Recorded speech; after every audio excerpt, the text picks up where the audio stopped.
చెప్తా ఉన్నాయి. ఏంటి అసలు దీని మీద ఏం మాట్లాడాలనుకుంటున్నారు? అంటే ఇష్యూ ఏం లేదు. దీన్ని ఒక పొలిటిసైజ్ చేసి దీన్ని ఒక చర్చకి దారితీసి ఎవరి యొక్క రాజకీయ స్వార్థ ప్రయోజనాల కోసం వాళ్ళు వాడుకుంటున్నారు తప్ప ఇక్కడ ఏమీ అంత చర్చ జరగాల్సిన విషయం లేదు. అసలు ఈ ఇన్సిడెంట్ ఎక్కడ స్టార్ట్ అయిందని చూస్తే ప్రొఫెసర్ నాగేశ్వర్ గారు ఒక టీవీ ఛానల్లో వ్యాఖ్యలు చేశారు. ఒక వన్నీ వార్చిన కథనాన్ని అమిత్ షా దగ్గరికి పవన్ కళ్యాణ్ గారు, నాదెండ్ల మనోహర్ గారు వెళ్ళారని, అడిగేది జగన్మోహన్ రెడ్డిని అరెస్ట్ చేయమంటే వద్దు, మనకు ఆయన మిత్రుడు, చంద్రబాబు మిత్రుడు కాదని చెప్పారు అని ఆయన కన్ఫర్మ్ చేసి స్టేట్మెంట్ ఇచ్చారు.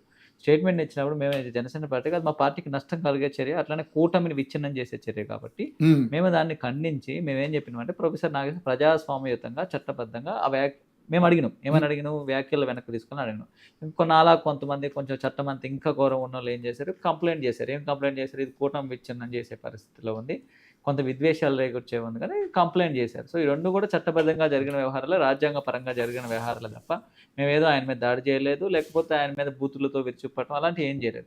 అది జరిగిపోయిన తర్వాత ఆయన 2 రోజుల తర్వాత ఉపసంహరించుకుంటున్నా అని చెప్పి మా సెంట్రల్ ఆఫీస్ నుంచి కూడా పెద్దలు, పూజ్యులు సేమ్ ఇదే పదాలు వాడి నాగేశ్వరరావు గారి మీద ఎవరు స్పందించకండి, అది అయిపోయిన అంశం అని చెప్పారు. చెప్పిన తర్వాత మళ్ళీ ఆయన ఒక ఇంటర్వ్యూలో కూర్చుని నన్ను గెలికారు, నేను యుద్ధం అంటే ఏంటో చూపిస్తే, అసలు ఆయన యుద్ధం మీరు స్టార్ట్ చేశారు, నేను చూపిస్తే సరే మేము అది కూడా లైట్ తీసుకున్నాం, సరే ఆయన ఏదో ఆవేశంలో ఉన్నారు. తర్వాత రోజు ఒక రౌండ్ టేబుల్ సమావేశం, నేను తెలంగాణ యువకుడిగా చెప్తా ఉన్నా, నేను తెలంగాణ విద్యార్థి ఉద్యమ నాయకుడిగా చెప్తా ఉన్నా, ఉస్మానియా యూనివర్సిటీ విద్యార్థి నాయకుడిగా చెప్తున్నా, కొంతమంది సూడో సెక్యులర్స్, అదేవిధంగా కొంతమంది సూడో ఇంటెలెక్చువల్స్, అదేవిధంగా కొంతమంది చందా దందాలు చేసుకుని యూట్యూబ్ ఛానల్ కోసం పెట్టుకుని చందాలు దందాలు చేసుకుని కొంతమంది అలాంటి తెలంగాణ యువకులను రెచ్చగొట్టి భావోద్వేగాలకు గురి చేసి యూట్యూబ్ ఛానల్స్ నడుపుకునే కొంతమంది ఒక రౌండ్ టేబుల్ సమావేశం పెట్టారు. ఏమని పెట్టారు? నాగేశ్వర్ గారి ఇంటికి అరెస్ట్ చేయడానికి వస్తున్నారు, అరెస్ట్ చేయడానికి రాదు, సరే వస్తున్నారు అనుకున్న నిజంగా కక్షపూరితంగా వ్యవహరిస్తే మనం ఏం చేయాలి? ఆయన 2 రాష్ట్రాలకు సంబంధించిన వ్యక్తి నాగేశ్వర్. ఎందుకు అంటే 2 రాష్ట్రాల ఇష్యూస్ మీద ఆయన విశ్లేషణ చేస్తారు. ఒకవేళ నిజంగా రాజ్యం లేకపోతే ప్రభుత్వం అతని మీద కక్ష దూరం సవరణ ఉంటే ఇక్కడ రౌండ్ టేబుల్ సమావేశంలో తప్పలేదు. ఏం మాట్లాడాలి? ప్రొఫెసర్ నాగేశ్వర్ గారు కరెక్ట్ మాట్లాడారు, లేకపోతే ఆయన మీద ఇట్లా దాడి చేయడం కరెక్ట్ కాదు, ఈ పద్ధతి కరెక్ట్ కాదు అని ఖండించాలి, దానికి సంబంధించి అటాక్ చేయాలి. కానీ అక్కడ కూర్చున్న వ్యక్తులు ఏం మాట్లాడారు? అరే పవన్ కళ్యాణ్, నిన్ను తొక్కుతాం, నిన్ను నారదీస్తాం, నిన్ను హైదరాబాద్ రానియం, నువ్వు ఎట్లా తిరుగుతావు చూస్తాం, నీ నేలకు చీరేస్తాం అని చాలా అసభ్యకరమైన భాషలో వాళ్ళ ఇంటెలెక్చువల్ మేధావులు ఎట్లయ్యారో, మరి జర్నలిస్ట్ ఎట్లయ్యారో నాకు తెలియదు. కానీ నేనేమంటున్నా, ఒకవేళ నిజంగా రౌండ్ టేబుల్ సమావేశం పెట్టినప్పుడు ఆంధ్రాలో కూడా పెట్టుకోవచ్చు, ఇక్కడ పెట్టాలి, అక్కడ పెట్టాలి. ఎందుకని పెట్టాలి? ప్రొఫెసర్ గారి మీద నిజంగా దాడి జరిగితే, అరే ఇట్లా ప్రభుత్వం దాడి చేయాలని వ్యూహరచన చేస్తే అక్కడ ఉన్న మేధావులందరూ కూడా పెట్టి చెప్పారు కదా, నాకు ఎటువంటి ఫోన్ కాల్స్ రాలేదు, నాకు ఎటువంటి వాట్సాప్ మెసేజ్ ఒకవేళ వచ్చినా నేనేం పెట్టాలి? ఇక్కడ రౌండ్ టేబుల్ పెట్టి ఖండించాలా, అక్కడ రౌండ్ టేబుల్ పెట్టి ఖండించాలి. ఎందుకంటే ఆయన తెలంగాణకు సంబంధించిన వ్యక్తిలాగా మేము ఫీల్ అవ్వలేదు కదా. ఇప్పుడు నేను కూడా తెలంగాణ వ్యక్తిని, నేను ఇప్పుడు ఏ మాస్ కమ్యూనికేషన్ జర్నలిజం ఎక్కడ చదువుకున్నానో ఆయన అదే డిపార్ట్మెంట్ కానీ ప్రొఫెసర్ అని. కానీ ఆయన ఏం చేసిండు? ఆ రౌండ్ టేబుల్ సమావేశానికి అటెండ్ అయ్యి తెలంగాణ వాదాన్ని అడ్డు పెట్టుకుని చర్యను చేసిండు. మేము ఒక ప్రెస్ మీట్ పెట్టాం ఇమీడియట్ గా, ఎందుకంటే మేము తెలంగాణ నాయకులుగా ఉన్నాం కాబట్టి ఆ అసభ్య పదజాలాన్ని వాడకండి అని చెప్పి మేము ఇచ్చేది ఇచ్చినాం. ఇప్పుడు పాషం యాదగిరి గారు సీనియర్ జర్నలిస్ట్, ఆయన ఎలాంటి పదాలు వాడారు? సినిమా హీరోలు, సినిమా వాళ్ళు తాగుబోతులు, తిరుగుబోతులు అని. ఇప్పుడు ఎవరి ప్రొఫెషన్ వాళ్ళకు ఉంటుంది, జర్నలిస్టులని అనకూడదు, ఎవరిని అనకూడదు, అట్లా వెళ్ళారు. ఇంకో పృథ్వీ ఆయన ఉంటాడు, ఆయనకైతే విపరీతంగా అదొక వేరే భాష వాడారు, తొలి వెళ్ళారు, ఇట్లా ఏదో బ్యాచ్. దీంట్లో ఈ విషయం ఏముంది? ప్రొఫెసర్ నాగేశ్వర్ వర్సెస్ జనసేన ఉంది. దీంట్లో తెలంగాణ వాదం ఎందుకు వచ్చింది? తెలంగాణ వాదం తెచ్చింది ఎవరు? ఈ సోకాల్డ్ ఏంటంటే వాళ్ళ స్వార్థ రాజకీయ లబ్ధి కోసం, వాళ్ళ ఎగ్జిస్టెన్స్ కోసం పవన్ కళ్యాణ్ ని తిట్టితే పవన్ కళ్యాణ్ గారు ఏమన్యాయం చేశారని అడుగుతా ఉంది. తెలంగాణకి ఏ రోజన్నా పవన్ కళ్యాణ్ గారు వ్యతిరేకంగా చేశారంట కదా, 11 రోజులు తెలంగాణ వచ్చినందుకు 11 రోజులు ఆయన 11 రోజులు అన్నం తినలేదు. నేనే చెప్తా ఉన్నా, నేనేం చెప్తా ఉన్నానంటే ఇది కూడా నేను వీడియో కూడా వినిపిస్తాను మీకు. ఇప్పుడు 2004లో 2004లో సెంట్రల్ మేనిఫెస్టోలో కాంగ్రెస్ పెట్టింది, ఏమని పెట్టింది? తెలంగాణ ఇస్తున్నాం అని పెట్టింది. ఎన్ని సంవత్సరాల అధికారంలో? 2014 వరకు అధికారంలో ఉండి 10 సంవత్సరాల అధికారంలో ఉండి 10 సంవత్సరాలు తెలంగాణలో ఒక 1200 మంది విద్యార్థులు బలిదానాల తర్వాత, అనేక మంది జీవితాలు నాశనం అయిన తర్వాత, ఆంధ్ర ప్రజలు తెలంగాణ ప్రజలు తిట్టుకున్న తర్వాత, ఘర్షణ జరిగిన తర్వాత మార్చిలో ఎలక్షన్ అయితే జనవరిలో బిల్లు పెట్టి ఎంపీలు ఎమ్మెల్యేలు కొట్టుకోవటం, ప్రాంతీయ విద్వేషాలు తెచ్చుకోవటం. ఇప్పుడు పాకిస్తాన్ ఇండియాకి విభజన జరిగిందండి, పాకిస్తాన్ ప్రజలకే మనకేమన్నా విద్వేషాలు ఉన్నాయి? ఎక్కడ వచ్చింది విభజన? ఎవరైతే అప్పుడు ఫ్రీడమ్ ఫైటర్స్ చేసిన విధానం వల్ల ప్రజలకు ఏమీ లేకపోయినా ఈ రోజు 75 సంవత్సరాలుగా మనం వాళ్ళతో సంఘర్షణ పడాల్సిన పరిస్థితి. అలాంటి ఒక 2 రాష్ట్రాలను విడదీసేటప్పుడు ఒక శాస్త్రీయ పద్ధతిలో ఒక టెక్నికల్ గా 2 రాష్ట్ర పెద్దలను కూర్చోబెట్టి గులాం నబీ ఆజాద్ ఎవరు, జైరాం రమేష్ ఎవరు, అహ్మద్ పటేల్ ఎవరు, వీళ్ళందరికీ ఏం సంబంధం తెలంగాణతో ఆంధ్రప్రదేశ్తో? వాళ్ళు కూర్చుని ఢిల్లీలో కూర్చుని ఇక్కడ ప్రాంతీయ విద్వేషాలు రెచ్చగొట్టుకు ఎమ్మెల్యేలు ఎంపీలని తిట్టుకునే పెప్పర్ స్ప్రే ఉపయోగించుకుని ఆ విధానాన్ని పవన్ కళ్యాణ్ గారు ఆ విధానం ఎందుకన్నారంటే తెలుగు ప్రజలు మనము కొట్టుకున్నా తిట్టుకున్నా విభజించుకున్నా మనం కూర్చుని మాట్లాడుకోవాలి. ఎవరు ఢిల్లీ ఓడి చేయాలనే ఆలోచనతో ఆయన 11 రోజులు అన్నారు విభజన ఏ విధంగా చేసి నచ్చలేదని చెప్పారు. ఇది చెప్తా ఉన్నా. ఇది 2004కి సంబంధించిన వీడియో. 2014లో పవన్ కళ్యాణ్ గారు ఇప్పుడు అదే ఏం మాట్లాడారో తినండి.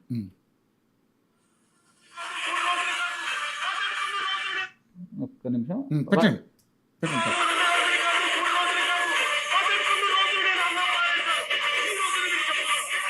ఇది కాదు, నేను ఇంకో వీడియో అదే లైక్ ఎట్లా అంటే ఇది కొంచెం మ్యూజిక్ యాడ్ చేశారు. మ్యూజిక్ యాడ్ లేదు పెట్టండి, ఎందుకంటే తెలియాలి అసలు ఆ వీడియోలో ఏం మాట్లాడారు. ఇది ఈయన ఎలిగేషన్ చేసింది.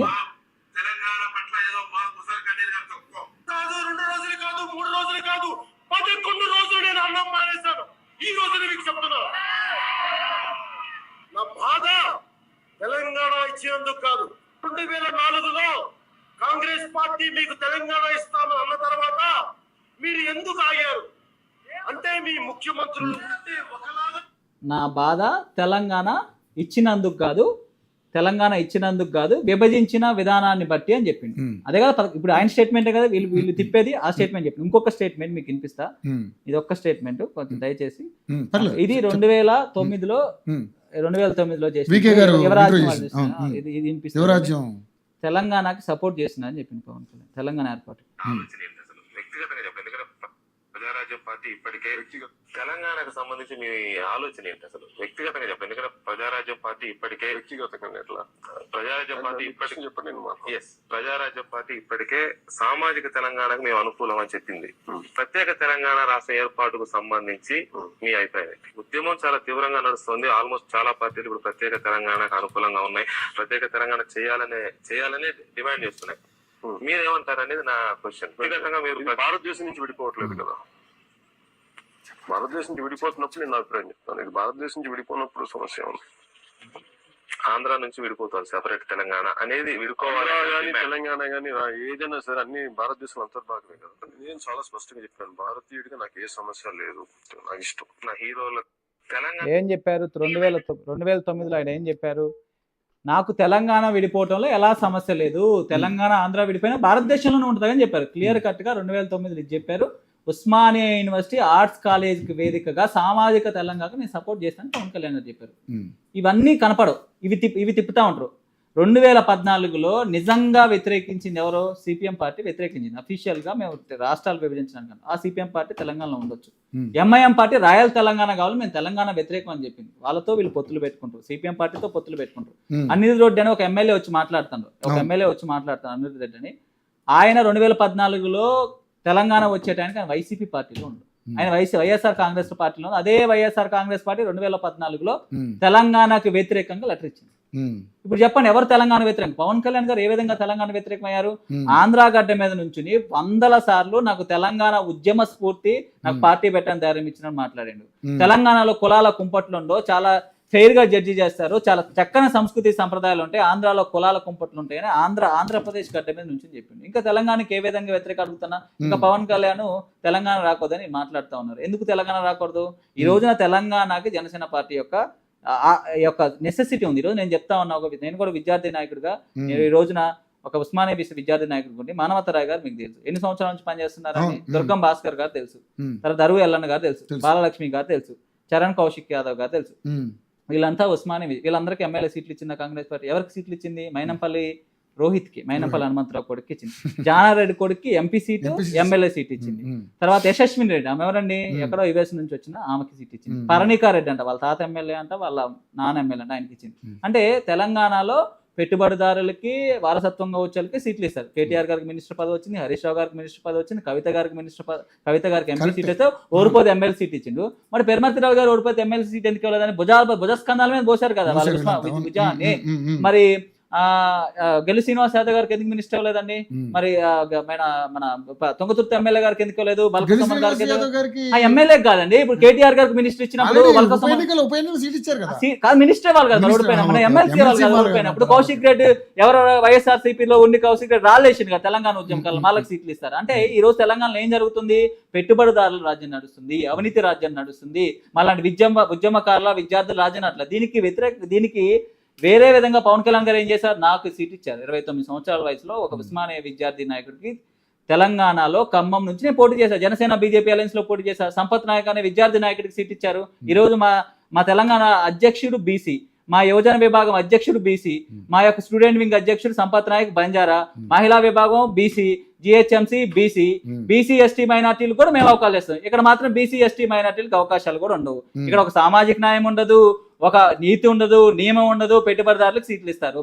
ఈ రోజు తెలంగాణకి మరి పరిపాలన చేసుకున్న పవన్ కళ్యాణ్ గారు క్లారిటీ చెప్పారు, నేను ఎక్కడ వచ్చి సీఎం అవ్వట్లేదు, ఎమ్మెల్యే అవ్వట్లేదు, ఎంపీ అవ్వట్లేదు. నాకు ఎంపీ ఎమ్మెల్యే నేను ఎందుకు అవుతాయి ఇక్కడ? నాకు ఆంధ్రప్రదేశ్లో నేను ఎమ్మెల్యే అయినా డిప్యూటీ సీఎం అయినా, మల్కాజ్గిరిలో పోటీ చేసే అవకాశం వస్తే నేను పోటీ చేయలేదు. ఆయన ఏం చెప్పిండన్నా, నేనేమే రావట్లే, ఒక ప్లాట్ఫామ్ వీళ్ళు అడిగారు, నేను రామకృష్ణ ఎమ్మెల్యే చేస్తా, సంపత్ నాయక్ ఎమ్మెల్యే చేస్తా, ఇంకొకరు ఎమ్మెల్యే చేస్తా, ఇక్కడ ఉన్న నా వ్యక్తులకి ఉద్యమకాలను ఎమ్మెల్యే చేయడం నేను పార్టీ తీసుకొస్తా అని చెప్పినప్పుడు ఆయన ఏమైనా స్వార్థ ప్రయోజనాలు ఉన్నాయి? ఎందుకంటే ఇవన్నీ నానా యాగి చేసి అనవసరమైన రాజధాని క్రియేట్ చేసి ఆంధ్రలో చూసుకోక తెలంగాణలో ఎందుకు చూసుకోవాలి? నవనిర్మాణ సభ పెట్టాల్సిన అవసరం ఏముంది? ఎందుకే నవనిర్మాణ సభ చెప్పిన? గత 10 సంవత్సరాలు బీఆర్ఎస్ లక్షల కోట్ల అవినీతి చేసింది. ఏనేమో జగన్మోహన్ రెడ్డితో సఖ్యత ఉంటుంది, అంటే వీళ్ళు ఆంధ్ర పాలకులతో వీళ్ళకి ఫ్రెండ్షిప్ ఉంటుంది. అదే విధంగా ఆంధ్ర పెట్టుబడిదారులు, ఇప్పుడు కాళేశ్వరం ప్రాజెక్ట్ ఎవరికి ఇచ్చారు, ఇంకొక ప్రాజెక్ట్ ఎవరికి ఇచ్చారు? వీళ్ళంతా ఆంధ్ర పెట్టుబడిదారులు. ఒక 2 నిమిషాలు. ఆంధ్ర పెట్టుబడిదారులతో వీళ్ళకి సఖ్యత ఉంటుంది, కానీ ఆంధ్ర ప్రజలకు మాత్రం సఖ్యత ఉండదు. మేము తెలంగాణ వాదం ముసుగేసుకుని మా యువకుల్ని మమ్మల్ని మోసం చేస్తున్నారా? తెలంగాణ పెట్టుబడిదారులతో అందుకనే తెలంగాణ నవ నిర్మాణ సభను మేము పెట్టినాం. ఎందుకు నవ?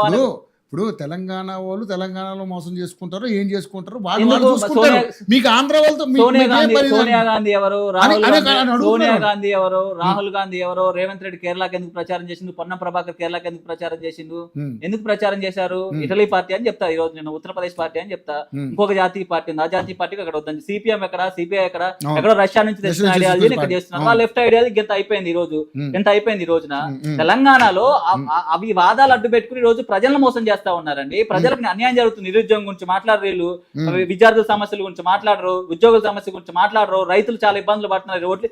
ఈ సమస్యల గురించి ఏం ప్రస్తావించరండి. ఈ రోజు ఒక తెలుగు వ్యక్తి ఈ రోజు దేశవ్యాప్తంగా ప్రకారం 2 రాష్ట్రాలను నడిపించుకుంటాడు పార్టీ. ఎందుకంటే బీఆర్ఎస్ అని ఈయన మాత్రానికి ఒక అవినీతి సోముడు తెలంగాణ మీద పంపించుకుని మహారాష్ట్రకే 500 కార్లు లేకపోతే 500 బస్సులు వేసుకుని మహారాష్ట్రలో సభ పెట్టుకోవచ్చు, మహారాష్ట్రలో బిల్డింగ్లు కట్టించుకోవచ్చు, ఆంధ్రప్రదేశ్ లో బిల్డింగ్ కట్టించుకోవచ్చు, ఆంధ్రప్రదేశ్ లో చేసుకోవచ్చు. అప్పుడు భారతీయ రాష్ట్ర సమితి ఎందుకు పెట్టినాం? రాజకీయం చేసుకుని పెట్టినాం. మేము అన్ని రాష్ట్రాల్లో తిరుగుతాం అని చెప్పండి, మేము తిరగకూడదు అన్ని రాష్ట్రాల్లో?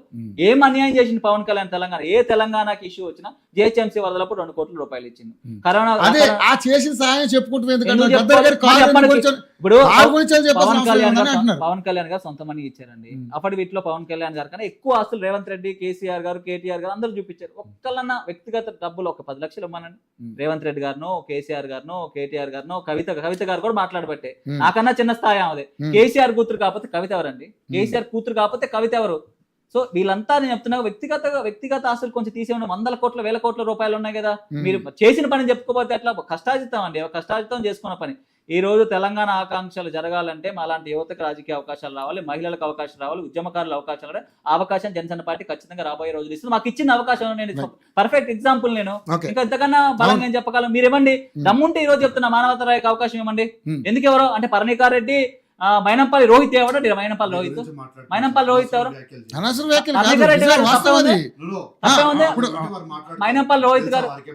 రోహిత్ గారు మైనంపల్లి హనుమంతరావు అదేంటండి మీరు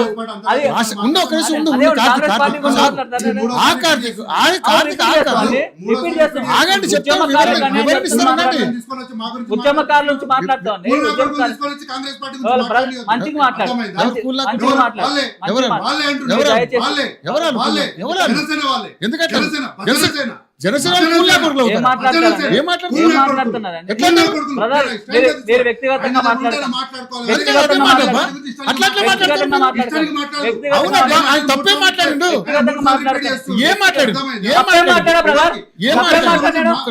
మా సంగతి మేము చూసుకుంటాం. అది ఎవరు ఆయనేమో ఏం మాట్లాడిండు కాదు. అప్పుడు మీరు ఏమన్నారా?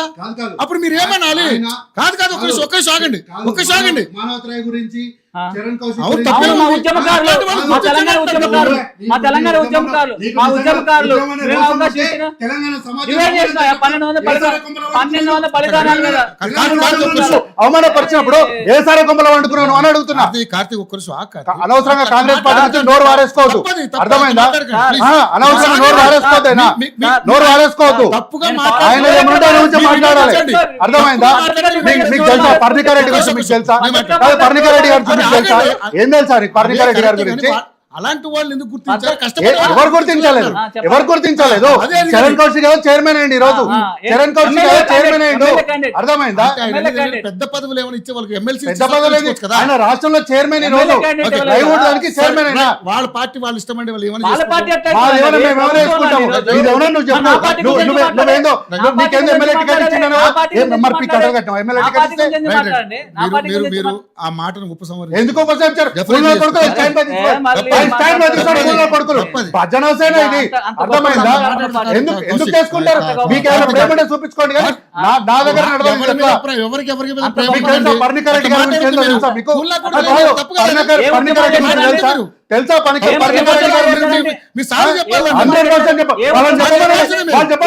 తెలంగాణ సమాజంలో మాట్లాడదు.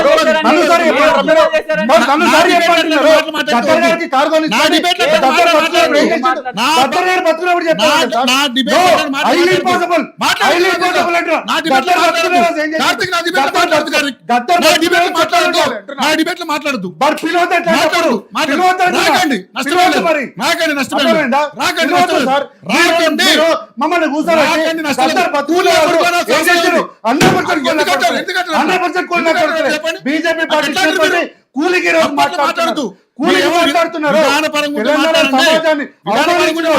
తెలంగాణ సమాజాన్ని అవమానిస్తున్నారు.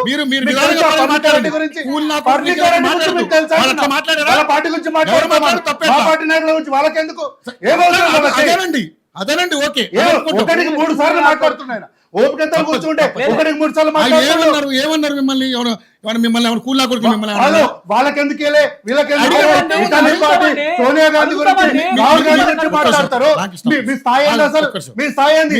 పార్లమెంట్ జరగటప్పుడు మీ అన్న పార్లమెంట్ చెంపలు వెళ్ళగొట్టి నీకు శాసనం అయితే ఏం చేసి మరి ఇదే మరి మీరు కేసీఆర్ ఎందుకు అడుగుతున్నారు? మరి మీరు ఉద్యమకారులు ఎందుకు గుర్తించలేదు? మీరు ఎందుకు అడుగుతున్నారు కేసీఆర్? ఇది మా రాష్ట్రంలో ఏమన్నా? ఒక్క నిమిషం ఆగండి, ఆగండి అంటున్నా. చెప్పండి ప్రశ్న అడిగి చెప్పండి. మేము ఎవరికి పదవి ఇవ్వాలని మేమేం అంటలేం. వీళ్ళకి పదవి ఎందుకు ఇవ్వాలి, వాళ్ళకి పదవి ఎందుకు ఇవ్వాలి? ఆయన అదే చెప్తున్నాడు.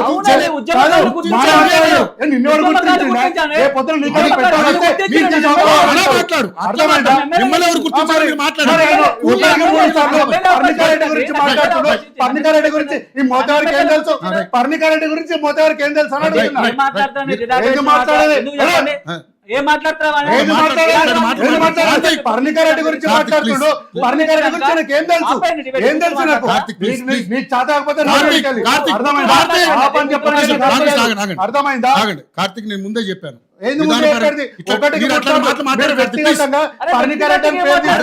కౌశిక్ యాదవ్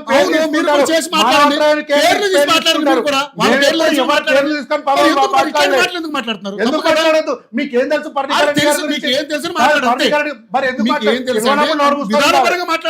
మాట్లాడదు. ఒకటికి 3 సార్లు మాట్లాడతారు. సోనియా గాంధీ అంటారు, మీ అన్న పార్లమెంట్ లో ఉన్నాడు, ఏం చేసి రాజకీయంగా మాట్లాడండి అంతవరకే. కానీ కాంగ్రెస్ పార్టీలో చరణ్ కౌశిక్ యాదవ్ ఈ రోజు మా చైర్మన్ అయినా. మేడం మేడం మేడం చెప్పండి మేడం. సార్ డిస్కస్ చేద్దాము. మీరు బయోలాజికల్ డిస్కషన్స్ ఏం అర్థం కాదు పబ్లిక్ కి.